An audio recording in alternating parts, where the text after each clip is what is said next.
Ralph Holster Gymnasium, 24-18, our score in favor of Vincent Rivet. By the way, Rob Dreiman, who's the JV coach of the Rivet Lady Patriots, and I want to mention one of your players is our engineer. Say hi to Livy Trent. Hey, Livy. Okay, let's put this mic closer to you. You're a soft-spoken man. All right. At least when you're on the sidelines, you're not. Okay, big win today for the Lady Patriots. Yeah, it was. We came in today. On paper we were the underdogs. We knew that we were going to have, some problems with their size. So we didn't want it to be a half-court game. They were huge. But they're a big team. And, huge. We have height, but we don't have the bulk that they do. So we knew if it was a half-court game that probably would not work out in our favor. So we wanted to turn it into a track meet. And we did, pretty high-scoring game, pretty entertaining game, a little stressful on the bench, but, the players or the people who paid money to see that game had to be entertained for sure. Especially if you had purple on. That's right.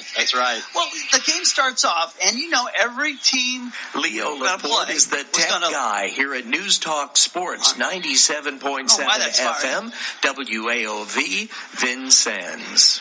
Okay.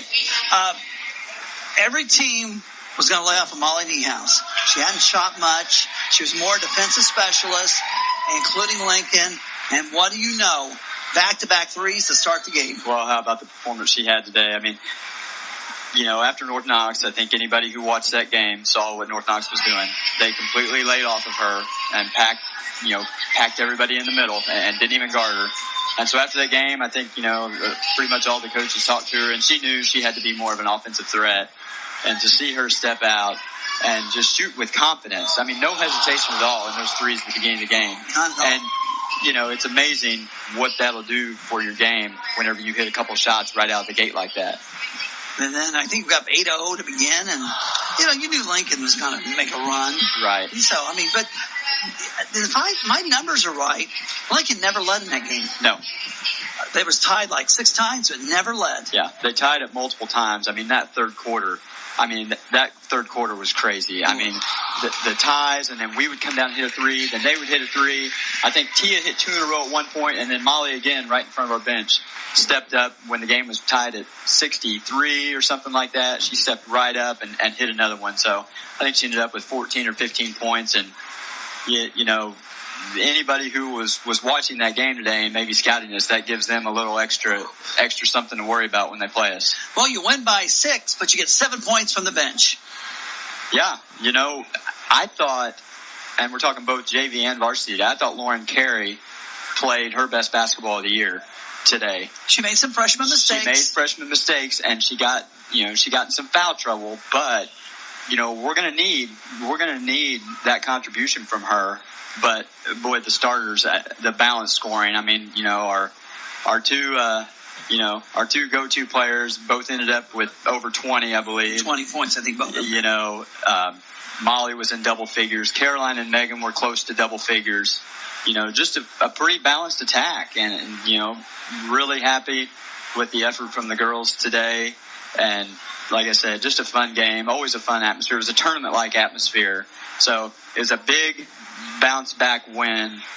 Obviously everybody's disappointed with the North Knox result, but I think this team is just going to continue to get better and better throughout the season. You mentioned they were the favorite going in by about 7 or 8 points or whatever, according to the computers. And when I think of computers, computers don't have heart, folks, and that's what half this battle is. But when you look at the way that you won today, hit clutch free throws down the stretch, you played great defense. Allison Hines is a terrific basketball player, terrific. Yep. You helped her to under her average, although Dorian Carmine had a terrific game for them as well. But it seemed like when it came down to the game plan, you had the perfect game plan, because the faster it went, the more you were in control. Right. And like I said, we knew that it had to be a track meet. If that game was played in the 40s, we were going to have a tough time playing with them in the 40s, because you saw most of their points. I think Sparks had 8 points in the first half, all from the right block. I think in the second half, I had Lang and Trueblood for probably at least 14 points just off of offensive rebound putbacks. Right. So, they were getting a lot of their baskets inside. Now, Carmine hit a couple threes, and I think, Hine hit a three. But, we had – I thought our game plan – I thought we had a great game plan, and I thought the girls executed it well. Obviously, there were some things we could have done differently, but overall, very pleased with the girls' performance. And here's the other thing, Rob. When you really look at it, Tia picks up 2 fouls in the first quarter. She sets for the entire first half. She didn't play at all in the second quarter. So you're trying to just kind of weather the storm. Right. And the closest they got was at the end of the first half, 33-31. So you had to feel like, hey, we won something here, Yep. Now we're going to get one of our guns back in the third quarter. Yeah, and we felt like, I think Tia had 20 points and basically played 2.5 quarters. Right. And the thing is, we talk about the size mismatch that Lincoln had. Now, we also knew that they were going to have mismatches and they were going to have problems matching up with us. And I think you saw that, during the game. I think Tia really took advantage of some mismatches that she had in that third quarter and probably scored 10 points in a 2-minute stretch there. Right. And she's just, she's a great offensive player anyway, so anybody's going to have a tough time guarding her. She'd had a couple of rough games coming into this, and I think everybody knew, and me and you talked about it, I think everybody knew that she was due for a big game. I just think this was a perfect stage. Absolutely. Absolutely. Her dad wore that green and white, so, it was, I don't know. Like I said, you always love playing in those old gyms. I don't know if our players appreciate it as much maybe as the coaches and fans do because they don't really know the history of it. No. But I always love going in that gym, and it's always fun to walk out of there with a W. Yeah, all you want is a larger number than your opponent. That's right. Okay, where does a win take you? Because, in all honesty, you got a tough road Thursday at Bloomfield. That's a scrappy team that almost took out North Knox. Yeah, and Coach Marshall went to watch them tonight, so we're gonna start working on that, next week. And we know every time we go to Bloomfield, that's a tough game. I don't know if you remember, 2 years ago when Ivers and Donovan were seniors, we had been just steamrolling everybody going into there. And that game was probably like a 4 or 5 point game going to the fourth quarter. It's going to be a physical game. The Toon girl is a great player. She's still there? She's a junior. Oh, my gosh. I hear her sister. Her sister. Yeah. So I hear they've got a freshman point guard that's a pretty good player also. So Coach Marshall is probably on his way back listening to this right now. And so he'll probably be getting that scouting report ready tonight. But we know that is going to be a tough game. And then we've got a tough stretch coming up in December where I think we play 5 games in a 9-day stretch. Yeah. So you get a little break after Thursday, but then it's really full steam ahead. And then real quickly, I want to just tell people to make sure you mark down December 29th and 30th, the Niehaus Classic.